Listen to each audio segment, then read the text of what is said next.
Tires. They're super important, but can also be super confusing. Let me help you with your next set. Today we are looking at 33 by 12.5 R20 Haida HD878 RT tires. This is a Haida brand tire. It is from the HD878 RT series that they offer. This tire has a performance designation of all-season rugged terrain passenger light truck and SUV tire. This tire has a 10-ply construction. I will go over what that means in just a moment. Some of the manufacturer-listed features of this tire include rugged terrain traction, all-weather traction, self-cleaning tread, damage resistance, longer-lasting tread life, enhanced handling. So to start, we will look at the tire size. This is one of the most important parts, if not the most important part of your tire shopping journey, because if you order the wrong size, they more than likely won't work on your vehicle. This tire size should be showing on the screen right now. So let's work from left to right and break down what these three numbers mean. When you're making your tire purchase, there's some numbers you need to keep in mind. Let me go over those right now. The first number represents the diameter of the tire. The diameter of 33 in this sequence refers to the tire's overall diameter in inches. In other words, this tire is 33 inches tall, from top to bottom. The second number in the tire size refers to the width. 12.5 in the sequence represents the width of the tire.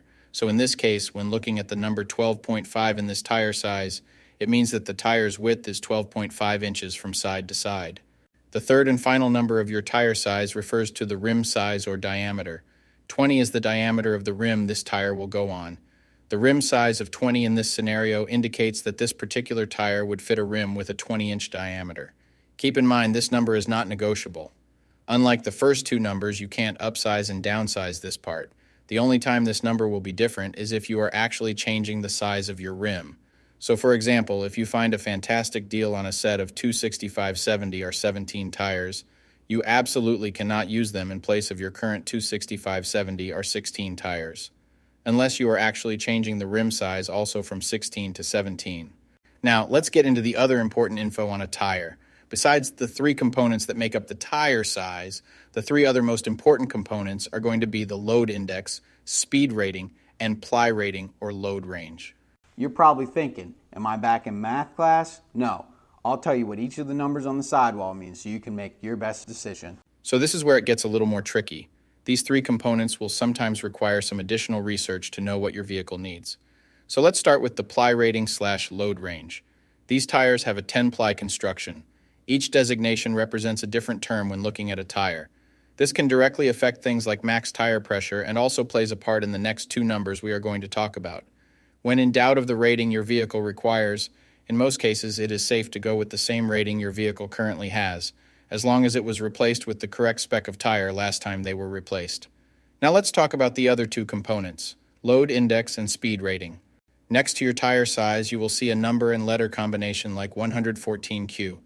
The number 114 is the load index. This is the number relative to the weight capacity of the tire. The higher the number, the greater the load carrying capability of the tire. Load index ranges from 0 to 150. If you are replacing your tires, they have to be the same or higher load index, never lower. For example, if your current load index is 114, a tire of the same size with a load index of 117 would work for you, but not a tire of the same size with a load index of 111. If you replace your tires and the new ones have a lower load index, the tire has a higher likelihood of bubbling and eventually blowing out. So make sure you pay attention to this when buying your set. So for the tire we are looking at today, the load index of 114 represents a weight capacity of 2601 pounds. For my metric system using friends, that would be a capacity of 1180 kilograms. Located next to the load index we just talked about, there is a letter.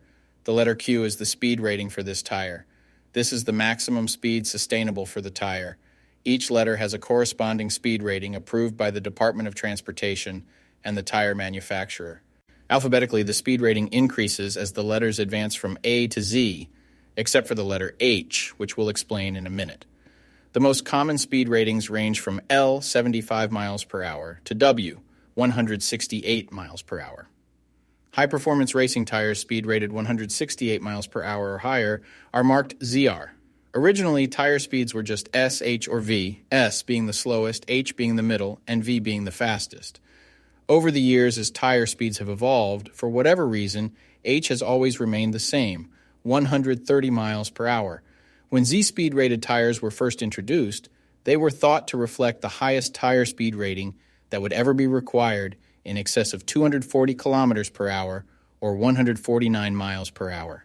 While Z-Speed rated tires are capable of speeds in excess of 149 miles per hour, how far above 149 miles per hour was not identified. That ultimately caused the automotive industry to add W and Y speed ratings to identify the tires that meet the needs of vehicles that have extremely high top speed capabilities. So the speed rating of Q in the case of this tire means that this tire is rated for speeds of 99 miles per hour or 160 kilometers per hour. While speed rating is important in some unique cases, you shouldn't spend a ton of time focusing and comparing tires based solely off of this. While you do want to make sure the tire matches your vehicle manufacturer's specified speed rating, in almost all cases, the speed rating of a tire should always be above 85 miles per hour, which is technically the fastest posted speed limit anywhere in the United States. In conclusion, when looking at this set, make sure your current numbers and letters all match to ensure a seamless buying experience. Hopefully this info helped you make an informed tire decision. Peace.